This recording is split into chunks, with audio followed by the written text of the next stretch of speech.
Shalom, selamat pagi saudara-saudara. Kita berjumpa kembali di dalam Renungan Pagi GKJ Kemuliaan Bandung di hari Kamis 18 September 2025. Firman Tuhan pada pagi hari ini terambil di dalam Kitab Amos pasal 8 ayat 4 sampai dengan yang ke-7. Dipersilakan saudara-saudara untuk mengambil waktu pribadi membaca bacaan Alkitab pagi ini.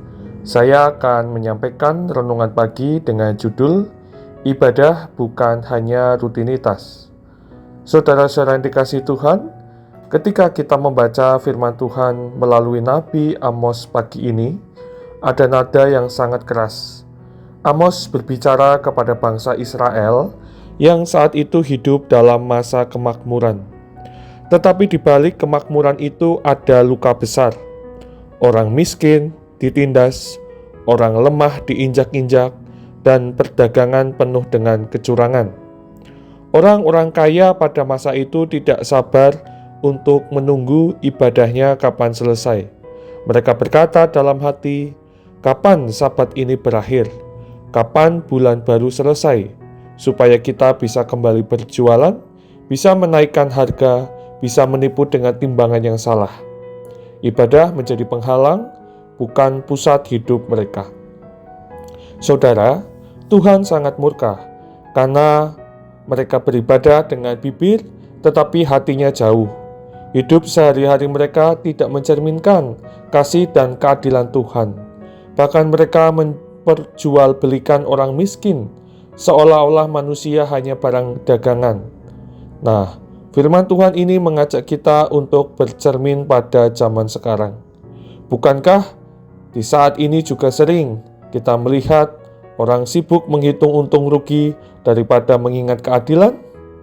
Bukankah terkadang orang Kristen masa kini juga beribadah, tetapi pikirannya sudah melayang ke urusan pekerjaan, dagangan, atau target hidup mereka?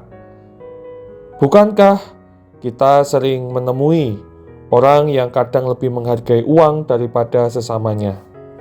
Tuhan mengingatkan, "Aku tidak akan melupakan segala perbuatan mereka." Artinya, setiap ketidakadilan dan kecurangan, sekecil apapun itu, ada dalam perhatian Allah. Ia adalah Allah yang membela orang lemah. Dan renungan ini memberi kita dua pesan penting. Yang pertama, kita tidak pisahkan ibadah dan kehidupan. Ibadah bukan sekedar 1 jam di gereja, melainkan gaya hidup sehari-hari. Kalau kita rajin ke gereja, tetapi berlaku curang di kantor, di pasar, atau di dalam keluarga, maka ibadah kita kosong. Kedua, hidup dengan integritas. Allah memanggil kita untuk jujur dalam hal kecil sekalipun, dalam cara bekerja, urusan keuangan, dalam memperlakukan orang yang lebih lemah. Keuntungan yang didapat dengan cara menipu tidak pernah mendatangkan berkat sejati. Saudaraku yang terkasih, marilah pagi ini kita menata hati kita. Jangan sampai ibadah kita hanya menjadi rutinitas, tetapi biarlah firman Tuhan mengubah cara kita bekerja, berdagang, dan memperlakukan sesama. Dengan demikian, hidup kita benar-benar menjadi kesaksian bahwa Allah adalah Allah yang adil dan penuh kasih. Amin. Mari kita berdoa.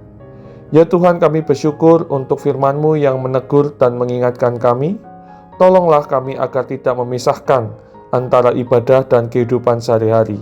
Ampunilah bila kami pernah berlaku tidak jujur, mengabaikan sesama kami, atau lebih mencintai uang daripada Engkau. Bentuklah kami menjadi umat-Mu yang hidup dengan integritas, setia, dan adil. Biarlah hidup kami hari ini membawa damai dan sukacita bagi orang lain. Terima kasih Tuhan, dalam nama Tuhan Yesus Kristus kami berdoa, amin. Saudara-saudara terkasih, selamat pagi, selamat beraktivitas, Tuhan memberkati.